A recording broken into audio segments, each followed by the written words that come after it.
जय हिंद दोस्तों। आपका फिर से बहुत बहुत स्वागत है अपने YouTube चैनल सिलेक्शन फार्मूला में। तो साथियों, जैसा कि आप स्क्रीन पर देख पा रहे हैं, आज की क्लास हमारी मध्यकालीन भारतीय इतिहास से रहेगी और इसके अंतर्गत हम आज खिलजी वंश यानी कि खिलजी डायनास्टी को एग्जाम के पॉइंट ऑफ व्यू से कवर करेंगे। साथियों, इससे पहले की क्लास में हम गुलाम वंश को एग्जाम के पॉइंट ऑफ व्यू से कवर कर चुके हैं। वो वीडियो आपके लिए बहुत इम्पोर्टेंट रहेगा।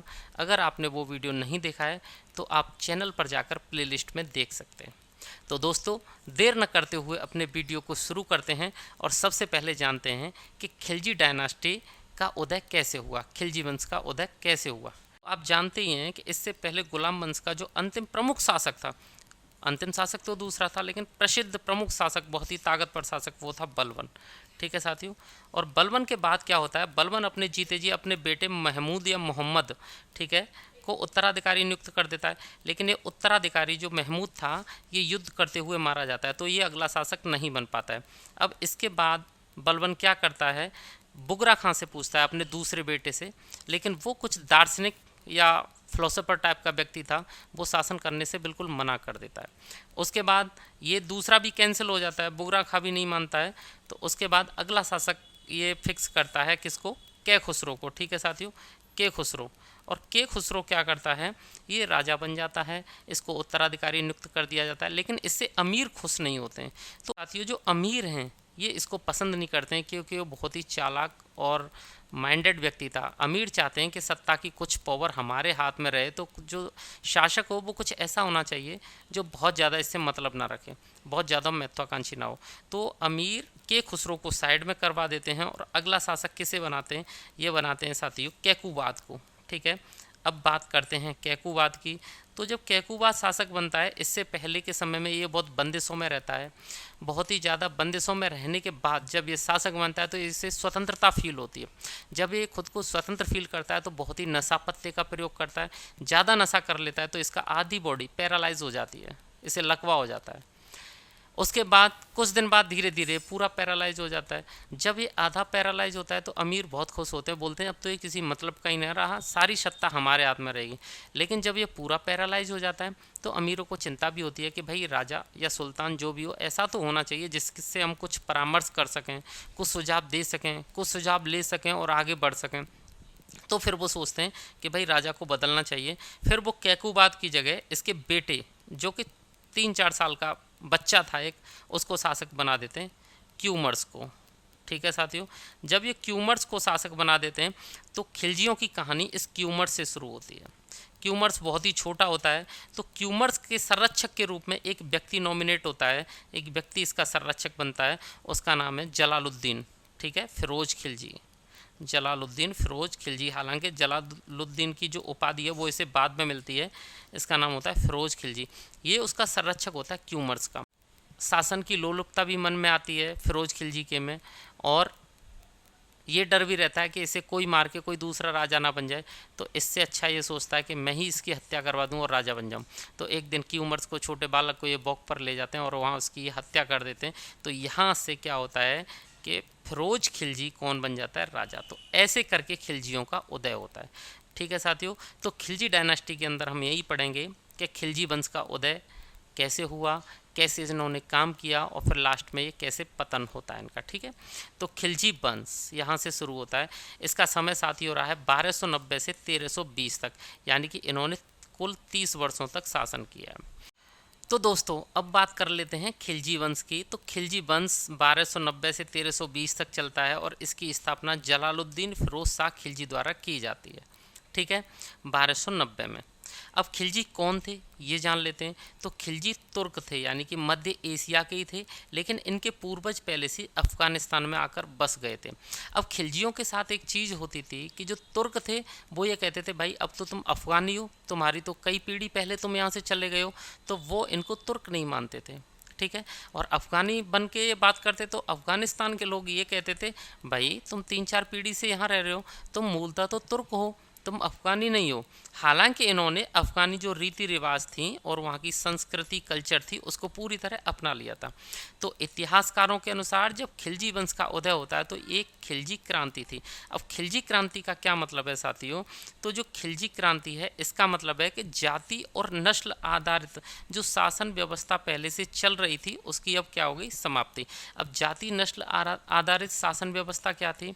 तो जो इल्वरी तुर्क थे ना, बलवन वगैरह और पहले गुलाम वंश वाले, वो खुद को उच्च समझते थे और बाकी के तुर्कों को, वो अफगानियों को या खिलजियों को निम्न तुर्क समझते थे। ठीक है साथियों, तो इल्वरी तुर्कों के या उच्च तुर्कों के स्थान पर अब किसने सत्ता संभाल ली? अब निम्न तुर्कों ने सत्ता संभाल ली। तो यही खिलजी क्रांति थी। जो इल्वरी तुर्क थे गुलाम वंश के अंदर, जो राज्य के शासन के जो मुख्य पद होते थे उन पर किसी भी निम्न जाति के मुसलमान को, निम्न मुसलमानों को पदों पर नहीं बिठाते थे, केवल इल्वरी तुर्कों को ही गद्दी पर बिठाते थे। लेकिन खिलजियों ने यहाँ विपरीत कार्य किया। क्या किया?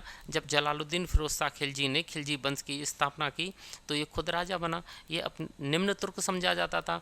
ठीक है, और इसके बाद भी इसने हिंदुओं को, गैर मुस्लिमों को और निम्न श्रेणी के मुस्लिमों को, किसी को भी उसकी योग्यता के आधार पर हर तरह का पद प्रदान किया।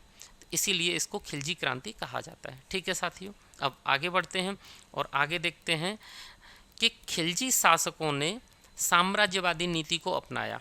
खिलजियों ने क्या किया? साम्राज्यवादी नीति यानी विस्तारवाद को अपनाया। खिलजी शासकों ने धर्म को राजनीति से अलग रखा। ये जलालुद्दीन फिरोज शाह खिलजी की बहुत ही महत्वपूर्ण बात थी, बहुत ही इम्पोर्टेंट बात है ये, इसको आप याद रखना। इसने क्या किया? जैसे कहीं भी युद्ध हो रहा है, कुछ भी हो रहा है, कोई भी राजनीतिक कार्य है, तो पहले अमीर और उलेमा, आप दोनों वर्ड याद रखें, अमीर और उलेमा दोनों से सलाह ली जाती थी पहले से ही। उलेमा, और उलेमा कौन होते थे? तो ये उलेमा धर्म से संबंधित पदों पर होते थे। ठीक है साथियों, तो क्या किया इसने? अमीर और उलेमा दोनों को अलग अलग कर दिया, यानी कि राजनीति के लिए किसी भी उलेमा का हस्तक्षेप इसने अस्वीकार कर दिया। उलेमाओं का हस्तक्षेप नहीं होगा किसी भी राजनीतिक कारण में। तो इसने क्या किया? खिलजी ने धर्म को और राजनीति को, दोनों को अलग अलग कर दिया। ठीक है साथियों, ये था खिलजी वंश की प्रमुख बातें। अब कुछ खिलजी वंश के शासकों को जान लेते हैं। तो खिलजी वंश के प्रमुख शासक कौन कौन है? सबसे पहला तो आप जानते हैं जलालुद्दीन फिरोज खिलजी है, जो कि इस वंश का संस्थापक है। और इसने कब से कब तक शासन किया है? इसने 6 वर्ष शासन किया है, 1290 से 1296 ईस्वी तक। ठीक है साथियों, ये आप खिलजी को देख सकते हो, जलालुद्दीन फिरोज खिलजी को। ये साथियों पोर्ट्रेट है उसका, यानी कि ये वास्तविक चित्र नहीं है।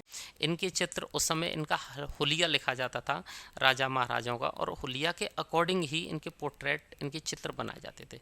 ठीक है, आप यहाँ देख सकते हैं हुलिया के अकॉर्डिंग बनाया जाता कि ये बंदा ऐसा रहा होगा। ठीक है, तो खिलजी वंश का संस्थापक फिरोज खिलजी था। इसने भारत की सत्ता स्थापना के बाद जलालुद्दीन की पदवी धारण की थी। जब इसने अपनी सत्ता काबिज कर ली थी, सत्ता पर विराजमान हो गया था, उसके बाद जलालुद्दीन की पदवी इसने धारण की थी। इसने बलवन के कार्यकाल में अच्छे सेना नायक के रूप में प्रसिद्धि प्राप्त की थी। बलवन के समय में बहुत ही उच्च श्रेणी के जो सेना नायक थे बलवन के, उनमें से ये एक था। और कैकूबाद के समय क्या था? समाना एक स्थान है, वहाँ का ये सूबेदार था, और इसके पास एक बहुत बड़ा पद था, सरे जहांदार। सरे जहांदार का मतलब है शाही अंगरक्षक। तो बलवन के समय में और उसके बाद कैकूबाद के समय में ये जो खिलजी था ये प्रमुख प्रमुख पदों पर था। ये उनका बहुत ही भरोसेमंद था और ये शाही अंगरक्षक के पद पर नियुक्त था। ठीक है साथियों, इसीलिए तो बाद में ये क्यूमर्स का अंगरक्षक, संरक्षक या गार्जियन बनता है। ठीक है, तो ये था जलालुद्दीन फिरोज खिलजी। आगे बढ़ते हैं साथियों, बात कर लेते हैं कैकूबाद की। कैकूबाद ने जलालुद्दीन फिरोज खिलजी को एक उपाधि दी थी, शाइस्ता खां की। ठीक है, ये उपाधि आप याद रखना। कैकूबाद ने एक महल भी बनवाया था, किलोखरी का महल। और किलोखरी का महल इम्पोर्टेंट है बहुत ही, क्योंकि इसी महल के अंदर जलालुद्दीन ने क्या किया था? अपना राज्याभिषेक करवाया था 1290 में, और दिल्ली का क्या बन गया था? सुल्तान बन गया था। अब किलोखरी के महल में, यानी कि ये थोड़ा सा भावुक टाइप का व्यक्ति भी था, ये किलोखरी के महल में इसने अपना राज्याभिषेक करवाया और किलोखरी को अपनी राजधानी भी बनाया, और वहीं से इसने 1 वर्ष तक शासन किया, और इसकी दिल्ली तक आने की हिम्मत नहीं रही। क्यों? क्योंकि इसने क्यूमर्स का हत्या की थी। क्यूमर्स की हत्या का गुनहगार भी समझता था ये खुद को, इसलिए ये दिल्ली आना ही नहीं चाहता था। लेकिन बाद में 1 वर्ष बाद जब इसके जो छोटे खिलजी थे उन लोगों ने इसे विश्वास दिलाया था कि कोई भी तुम्हारे खिलाफ कुछ नहीं बोलेगा, कोई दिक्कत वाली बात नहीं है, आप चलिए। तब 1 वर्ष बाद ये आया और आने के लिए जैसे ही अमीर उलेमाओं का तांता लगा हुआ था इसका स्वागत करने के लिए, तो साथियों जो बलबन का महल है जहाँ पे अमीर बहुत सारे इसके स्वागत के लिए खड़े थे, वहाँ पहुँचते ही ये इतना भावुक हो गया और इसकी आंखों से आंसू निकलने लगे कि ये बलबन का महल है और मैंने उसी के परिवार के लोगों को मार के राजगद्दी हासिल की है। तो ये थोड़ा सा भावुक टाइप का व्यक्ति भी था, ये आप याद रखना, ठीक है। तो जलालुद्दीन ने किलोखरी को ही अपनी राजधानी बनाया। राज्याभिषेक के समय जलालुद्दीन की उम्र 70 वर्ष की थी। ये अपने आप में याद करने वाली बात है, अच्छा फैक्ट है। जलालुद्दीन की उम्र जब राज्याभिषेक हो रहा था तो 70 साल का था। इसने बलबन की रक्त एवं लौह की नीति का त्याग किया और उदार नीति अपनाई। इसने मलिक छज्जू जो बलबन का भतीजा था उसके विद्रोह को माफ़ कर दिया। साथियों जैसे ही इसने क्यूमर्स को मारा और खिलजी वंश का उदय किया, तो जो बलबन का भतीजा था जो कि अपने आप में काफ़ी पावरफुल था, मलिक छज्जू को पता चला तो मलिक छज्जू ने एक बड़े लेवल पर इसका विद्रोह किया। जब मलिक छज्जू ने फिरोज शाह खिलजी का विद्रोह किया तो खिलजी को बहुत गुस्सा आया और इसने तुरंत ही एक कठिन आदेश जारी किया कि उसको तुरंत ही जंजीरों में पकड़ के लाया जाए, उसकी हत्या कर दी जाए, लेकिन हत्या से पहले उसे मेरे पास पकड़ के लाया जाए। तो क्या हुआ कि मलिक छज्जू को इसके सैनिकों द्वारा पकड़ लिया गया, बाद में इसके दरबार में इसके सामने लाया गया। जैसे ही मलिक छज्जू इसके सामने आता है तो ये फिर से भावुक हो जाता है और बोलता है कि अरे आप तो हमारे महाराज हो और आप तो हमारे लिए बहुत श्रेष्ठ हो, आपको किसने पकड़ा, किसकी हिम्मत हुई। और जो सैनिक इसे पकड़ के लाए थे 2-2 झापड़ लगाता है उनमें और बोलता है तुम्हारी हिम्मत कैसे हुई मालिक को पकड़ने की, और उनकी जंजीरों को खुलवाता है और बहुत देर उनसे बात करता है। तुम छोटे थे तब हम ऐसे खेलते थे वैसे खेलते थे, बहुत ही प्यार दिखाता है मलिक छज्जू पे। फिर बाद में इसे ध्यान आता है मैं तो एक बादशाह हूँ भाई, ऐसे कैसे बात कर रहा हूँ, सुल्तान हूँ। तो एक साथ बोलता है कि हाँ लेकिन मालिक आप बस विद्रोह मत करिए, मैं आपके इस विद्रोह को माफ़ कर दूंगा लेकिन आप आगे विद्रोह ना करें। तो मलिक छज्जू को भी ऐसा लगता है मेरी अब जान जाने वाली है, लेकिन जब उसे लगता है कि जलालुद्दीन फिर भी अंदर से अच्छा आदमी है तो फिर ये मलिक छज्जू के विद्रोह को माफ़ कर देता है। मलिक छज्जू भी मान जाता है और ये बाइज्जत उसे रिहा कर देता है, ठीक है साथियों। तो इसने मलिक छज्जू के विद्रोह को माफ़ कर दिया। इसने सूफी संत सिद्दी मौला को मृत्यु दंड दिया, ये चीज़ आप याद रखिए। मौला के लिए कठिन आदेश जारी करता है, तुरंत उसको पकड़ के लाइए, दरबार में पकड़ के लाया जाता है और बोलते हैं कि जाओ इसे अभी हाथियों के आगे को चलवा दो, और सिद्दी मौला को ये हाथियों के आगे को चलवा देता है। तो इसके जो यंगेस्ट वो थे खिलजी, जो युवक खिलजी थे, वो कहते हैं यार पता नहीं कैसा राजा है जो विद्रोह करता है उसे तो मरवा देता है एक को और एक को छोड़ देता है। सिद्दी मौला वो तो संत टाइप के व्यक्ति थे, ठीक है कुछ कह रहे थे तो क्या है, लेकिन उसको बिल्कुल ही मरवा डाला। तो ये ऐसा होता है वास्तव में, जब बाद में जनता थोड़ी सी इसके खिलाफ होती है भाई इन्होंने सिद्दी मौला को क्यों मरवा दिया, तो ये कहता है कि सिद्दी मौला किसी के साथ मिलकर षड्यंत्र कर रहा था और मुझे गद्दी से हटाना चाहता था, इसलिए मैंने उसको मरवा दिया। ऐसे करके ये अपनी बात को जिंदा रखता है, ठीक है साथियों। तो इस टाइप के कार्य करता है ये। आगे बढ़ते हैं। तो जलालुद्दीन के समय अब्दुल्ला के नेतृत्व में मंगोल आक्रमण किया, लेकिन जलालुद्दीन खिलजी ने उसे पराजित कर दिया, ठीक है, अपने राज्य को बचा लिया, उसे हरा दिया था मंगोल आक्रमणकारी अब्दुल्ला को। जलालुद्दीन ने एक विभाग की स्थापना की साथियों, ये एग्जाम के लिए इंपॉर्टेंट है कि जलालुद्दीन ने किस विभाग की स्थापना की। तो दीवाने वकूफ़ विभाग की स्थापना की, और ये अपने आप में एक व्यय विभाग था, खर्चे वाला विभाग, खर्चे का लेखा जोखा, ठीक है। तो दीवाने वकूफ़ एक व्यय विभाग की इसने स्थापना की। इसके समय एक और मंगोल आक्रमण हुआ, उसका नेतृत्व किया था किसने, उलूग खां के नेतृत्व में। लेकिन जो मंगोल नेता उलूग खां था ना, वो इंडिया में बसना चाहता था, ठीक है साथियों। तो वो दिल्ली के पास एक जगह थी मंगोलपुरी, वहाँ बस गया और इन्हें नवी मुसलमान कहा जाता है। उलूग खां अपने 4000 लोगों के साथ मंगोलपुरी दिल्ली में ही बस गया और अलाउद्दीन खिलजी ने उसे बस जाने दिया, ठीक है साथियों। इसने दिल्ली के ठग और चोरों को दावत दी और दिल्ली से बाहर भेज दिया। आप इस लाइन को समझ लीजिए। एक बार क्या हुआ कि इसके राज्य से बहुत ज़्यादा ठगी की, चोरी की शिकायतें आने लगी, तो जलालुद्दीन फिरोज खिलजी बहुत परेशान हुआ कि भाई ये क्या हो रहा है। तो इस खिलजी ने क्या किया कि सारे ठग और चोर जो भी सस्पेक्ट थे, जिन पर डाउट था, सभी लोगों को निमंत्रण दिया, सभी को बुलाया और उनको एक शानदार दावत दी।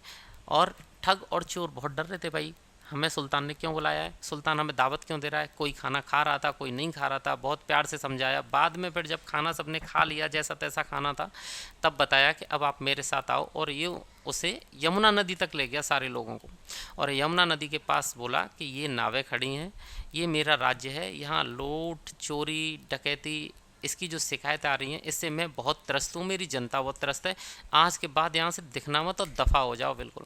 और इसने चोर लुटेरे डकैत टाइप के जो व्यक्ति थे, जो सस्पेक्ट थे, उन सभी को राज्य से बाहर कर दिया। आप ये भी याद रखेंगे।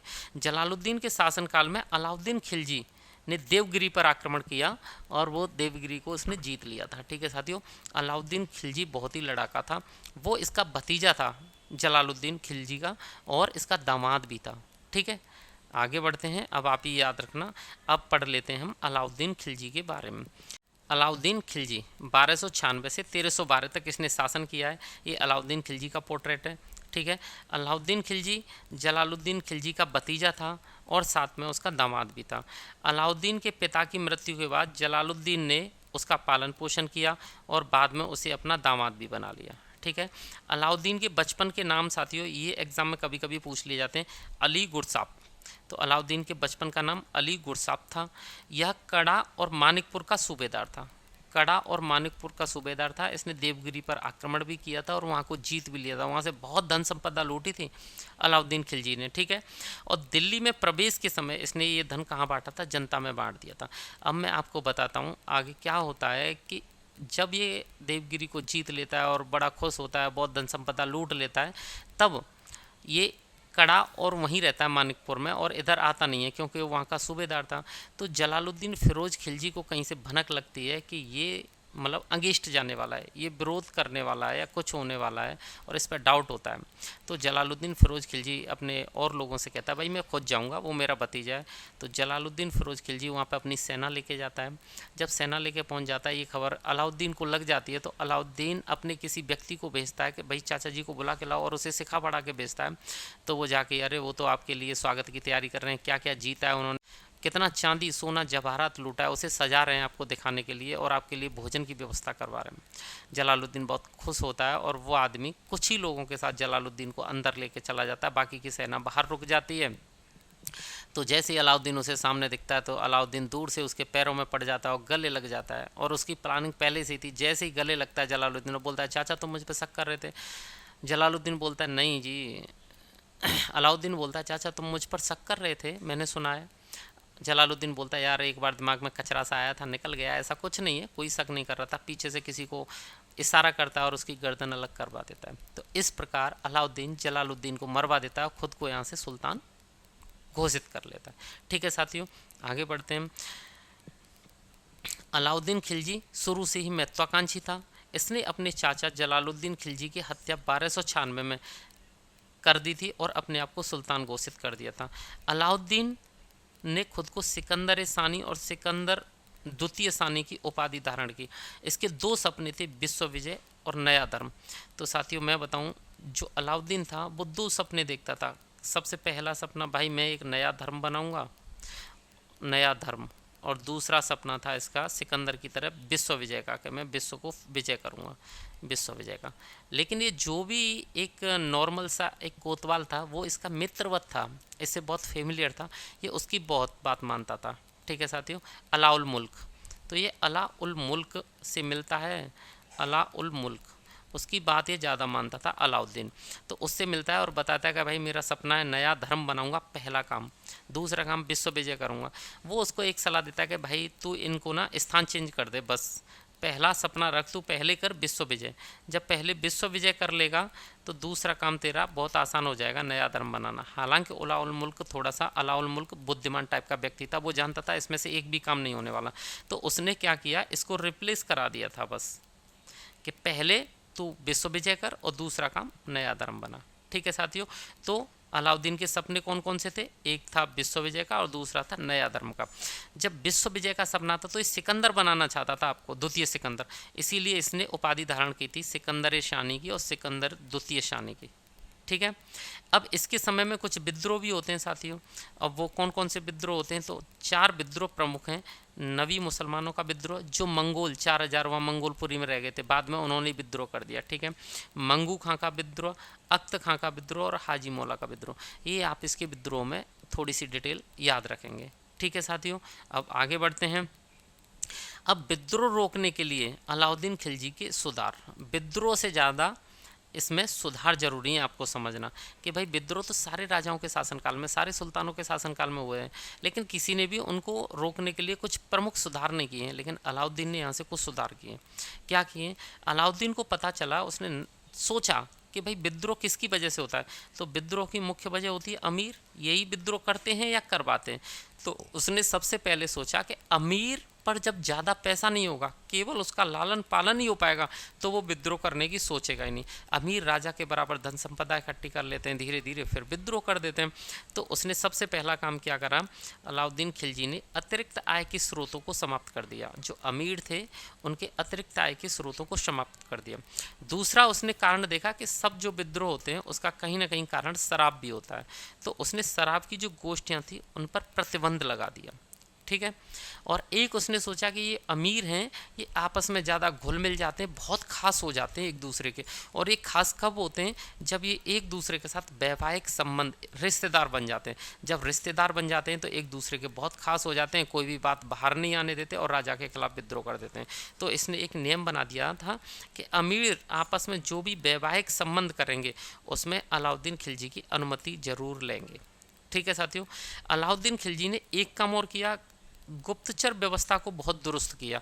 यानी कि हर अमीर के पीछे एक एक दो दो उसने गुप्तचर नियुक्त किया।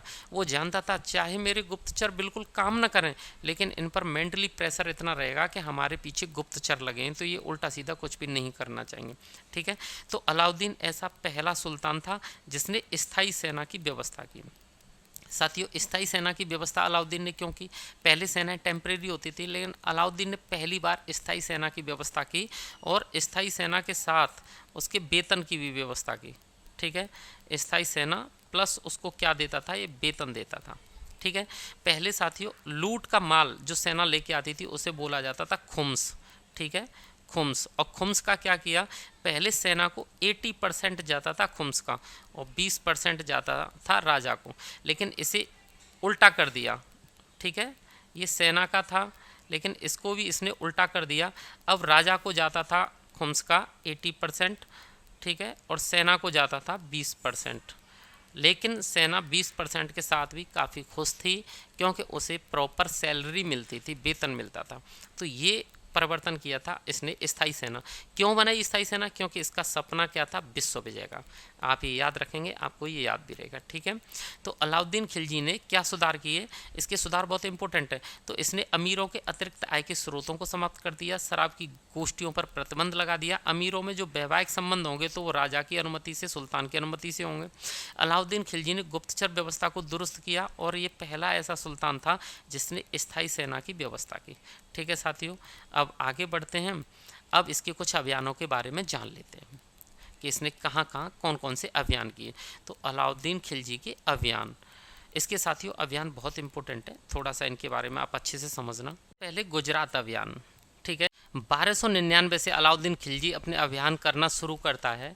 लगभग जो प्रमुख अभियान है इसके 1299 से शुरू होते हैं और 1299 में सबसे पहले गुजरात अभियान करता है।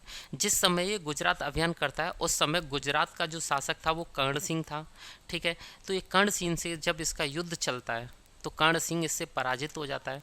जब कर्ण सिंह पराजित हो जाता है, उसे युद्ध के मैदान में उसके किसी सेनापति द्वारा बताया जाता है कि हम हार रहे हैं, तो कर्ण सिंह जल्दी से अपनी बेटी वहाँ से देवल रानी और कुछ सैनिकों को लेकर निकल जाता है। लेकिन वो किसी भी हालात में अपनी पत्नी को नहीं निकाल पाता उस महल से, और उसकी पत्नी कमला देवी जो कि बहुत सुंदर होती है उसे कैद कर लिया जाता है, बंदी बनाया जाता है और दिल्ली लेके जाया जाता है, दिल्ली पहुंचाया जाता है साथियों। जब दिल्ली वो अलाउद्दीन खिलजी के पास पहुंचती है तो वो उसकी बंदिशों को ख़त्म करवाता है, उसे मुक्त करवाता है और बाद में उससे शादी कर लेता है। तो ये था उसका गुजरात अभियान, ठीक है। तो गुजरात का शासक उस समय कर्ण सिंह था, कर्ण सिंह बघेल, पूरा नाम याद रखना। अलाउद्दीन खिलजी ने गुजरात पर आक्रमण कर दिया और कर्ण सिंह पराजित हो गया। कर्ण सिंह तथा देवल रानी पुत्री देवगिरी के शासक रामचंद्र देव के यहाँ शरण ली। अलाउद्दीन खिलजी ने कर्ण सिंह की पत्नी कमला देवी से विवाह कर लिया। ठीक है, पहले उसे कैद किया गया, बंदी बनाया गया, बाद में दिल्ली जाके उसकी शादी हुई। यहीं पर जो इसका एक साथियों सेनापति था नुसरत खान, ठीक है, जो कि बहुत मुख्य सेनापति था। इसके एक था साथियों जफर खान। ये दो उसके मुख्य सेनापति थे, बहुत ही ज़्यादा लड़ाके थे और इनका फेम अलाउद्दीन खिलजी से भी ज़्यादा होने लगा था। ये आप याद रखना, जैसे बाहुबली मूवी में भल्लाल देव राजा होता है और उससे ज़्यादा फेम बाहुबली का होता है, सेम वही कंडीशन यहाँ थी। अलाउद्दीन खिलजी से ज़्यादा जफर खान को, नुसरत खान को लोग जानते थे।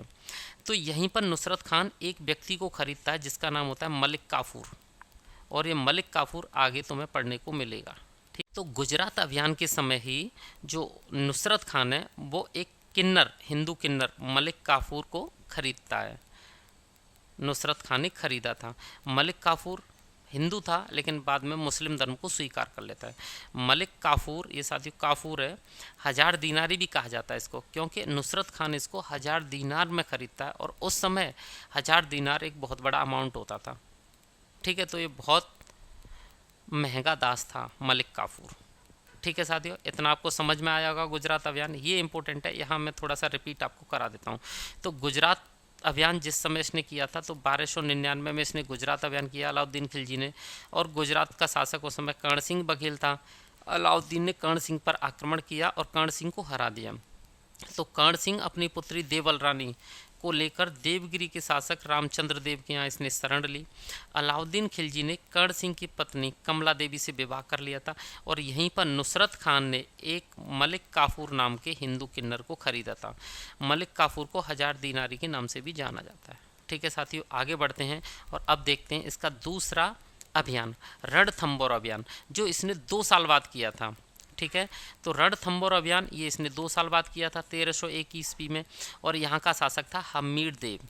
तो यहाँ युद्ध होता है और युद्ध में जो हम्मीर देव है वो वीर गति को प्राप्त होता है, मर जाता है युद्ध करते करते। ठीक है, तथा सुल्तान की तरफ से नुसरत खान जो इसका मुख्य सेनापति था ये भी युद्ध में मारा जाता है। ठीक है साथियों, हम्मीर रासों के अनुसार हम्मीर की रानी रंग देवी सहित अनेक राजपूत महिलाओं ने जौहर कर लिया था। अगला अभियान करता है ये चित्तौड़ अभियान। अब ध्यान रखना, आप पहला अभियान करता है 1299 में, फिर 2 साल बाद रणथंबोर अभियान 1301 में, उसके 2 साल बाद चित्तौड़ अभियान 1303 में। तो चित्तौड़ अभियान करता है ये 1303 में, और ऐसा माना जाता है कि चित्तौड़ अभियान इसने रानी पद्मिनी या पद्मावती के लिए किया था। ठीक है साथियों, जो इसने चित्तौड़ अभियान किया था ये रानी पद्मावती के लिए किया था। ठीक है, और उसकी सुंदरता के बारे में इसने चर्चे सुने थे, ये उसको देखना चाहता था, इसलिए इसने ऐसा किया था पद्मावती को पाने के लिए चित्तौड़ अभियान। तो अलाउद्दीन ने चित्तौड़ आक्रमण की योजना बनाई। मलिक मोहम्मद जायसी की एक रचना है पद्मावत, उसमें इसका उल्लेख मिलता है।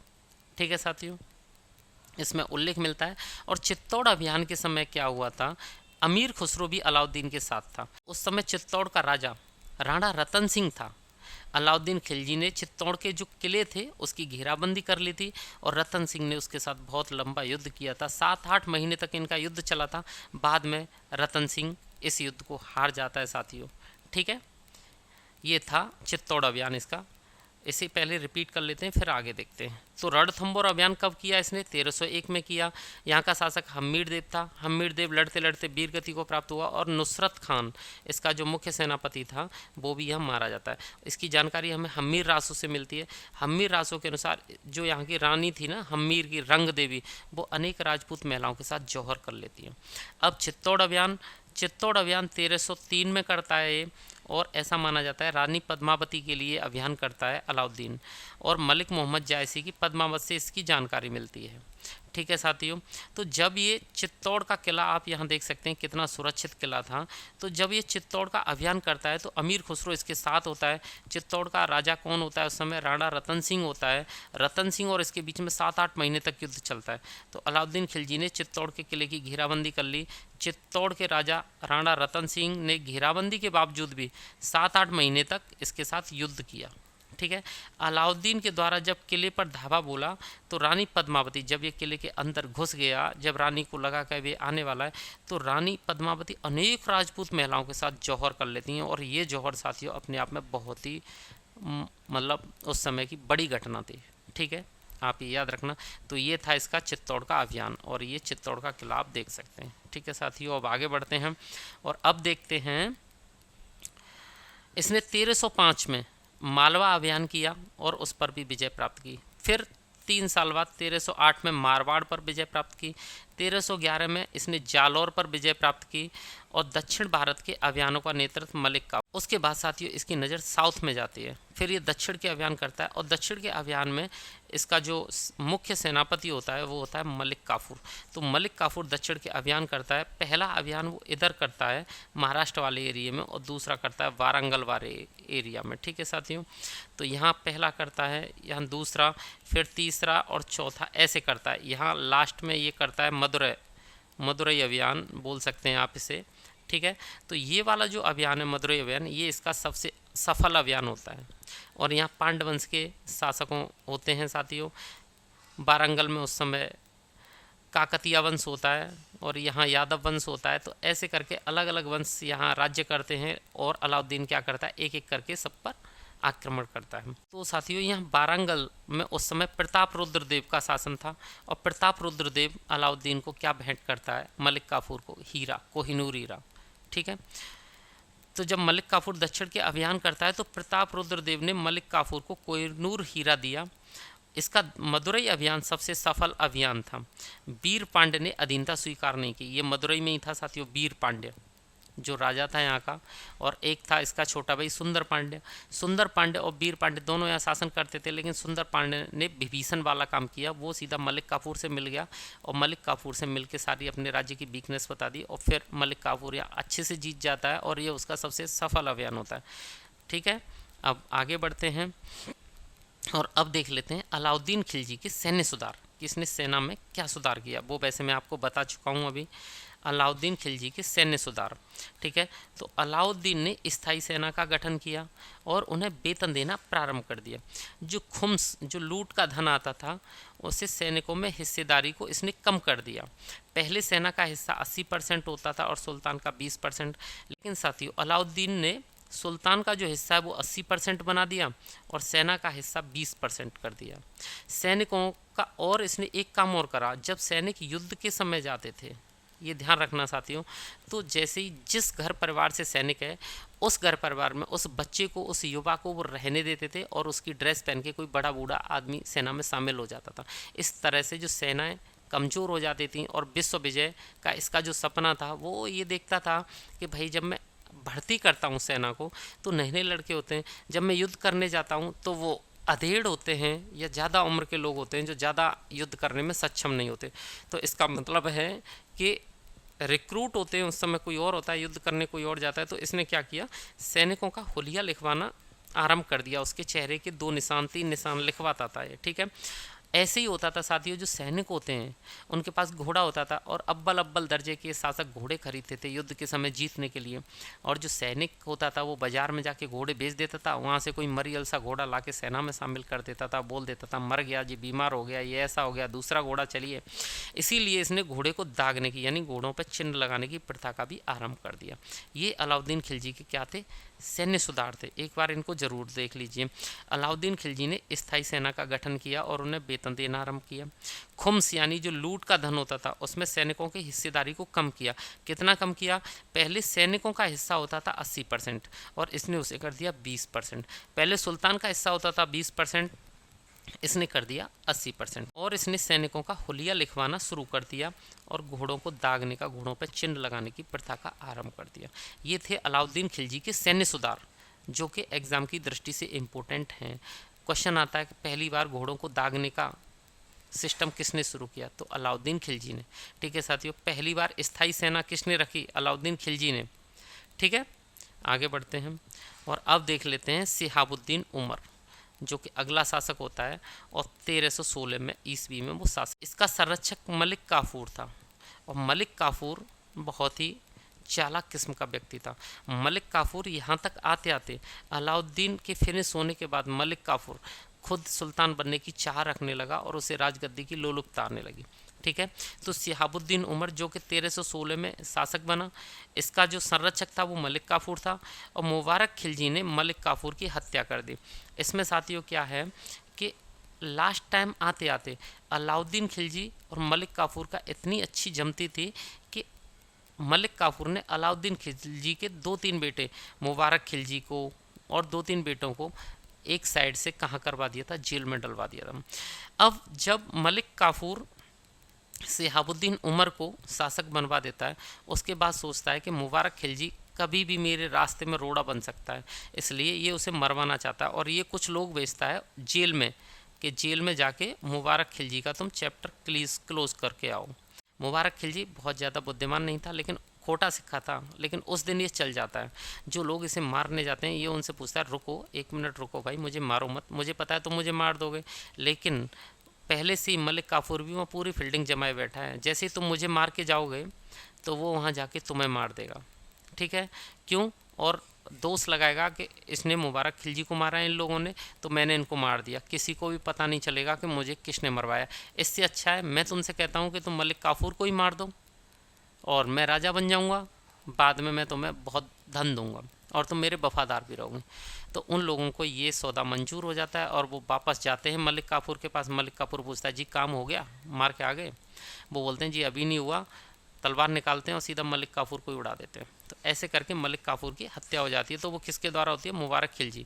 तो मुबारक जो खिलजी है वो मलिक काफूर की हत्या करा देता है और अगला शासक कौन बनता है? मुबारक खिलजी। ये 1316 में ही शासक बन जाता है और 1320 तक ये शासन करता है। लेकिन ये शराबी था बहुत ज़्यादा। जब शराब के नशे में होता है तो बस किसी को अपने सामने समझता ही नहीं है कुछ। तो जैसे ही शराब पीता है, नशे में होता है और ये खुद को स्वयं को खलीफा घोषित कर देता है, बोलता है मैं ही खलीफा हूँ, मुझसे बड़ा कोई खलीफा नहीं है, मैं किसी खलीफा को नहीं मानता। और निजामुद्दीन औलिया, साथियों जिस समय निजामुद्दीन औलिया का इतना जलवा था दिल्ली के अंदर कि जितनी सुल्तान की चलती थी लगभग उतना ही निजामुद्दीन औलिया का दबदबा रहता था। तो निजामुद्दीन औलिया ऐसे व्यक्ति थे, ऐसा व्यक्तित्व था कि जो भी शासक बनता था उसके लिए गिफ्ट भेंट करते थे कुछ न कुछ। जब मुबारक खिलजी शासक बनता है तो निजामुद्दीन औलिया इसके लिए कुछ गिफ्ट भेंट भेजते हैं। तो ये उनकी भेंट को यानी कि गिफ्ट को, उनका अभिवादन को अस्वीकार कर देता है और बोलता है कि कौन होता है वो सूफी संत, मैं उसकी बात क्यों मानूं, मैं उससे क्यों भेंट लूँ, मैं तो खुद खलीफा हूँ। और बहुत घमंड की बातें करता है, ठीक है साहब। और ये मुबारक खिलजी बाद में क्या करता है, नशे में तो रहता है, ये बहुत परेशान रहता है, ये कभी कभी महिलाओं के कपड़े पहन के दरबार में आ जाता है और कभी कभी तो साथियों ये इतनी हद पार कर देता है कि नंगा भी हो जाता है और नंगा ही दरबार में घूमता रहता है। खुसरो शाह या खुसरव शाह इसकी हत्या कर देता है और अगला शासक बनता है। अब अगले शासक के बारे में जान लेते हैं, वो है खुसरो शाह, ठीक है साथियों। खुसरो शाह ये 1320 ईस्वी में शासक बनता है। यह एक भारतीय मुसलमान होता है, ठीक है, ये अफगानी मुसलमान नहीं होता और ये स्वयं को पैगंबर का सेनापति घोषित कर देता है। इसके विरोधी नारे लगाते हैं कि इस्लाम खतरे में है, इस्लाम खतरे में है। इसके शासक बनते ही इसने सूफी संत निजामुद्दीन औलिया उसको 5 लाख टंके भेंट किए थे। निजामुद्दीन औलिया की गिफ्ट को पहले मुबारक खिलजी ने वापस कर दिया था, उसी निजामुद्दीन औलिया को ये 5 लाख टंके भेंट करता है, ठीक है साथियों। गाजी मलिक ने तुर्कों की सहायता से इसकी हत्या कर दी और इस तरह से खिलजी वंश का एंड हो जाता है, खिलजी वंश समाप्त हो जाता है।